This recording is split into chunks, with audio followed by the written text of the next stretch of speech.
রবিবারের সকালে কি করলাম, কোথায় গেলাম, সারাদিনটা কীভাবে কাটালাম সেটাই শেয়ার করব। সবার প্রথমে ঘুম থেকে উঠে ক্যাটলগের চাপ ছিল, তো এই জামদানি শাড়িটা আজকে করে নিলাম।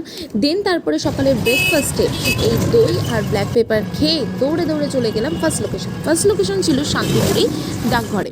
তো সেখানে পৌঁছে গেছি ইতিমধ্যে, আর 1 2 3 করে আমিও শাড়ি চেঞ্জ করে নিলাম একদম ট্রেন্ডিংয়ের মতো।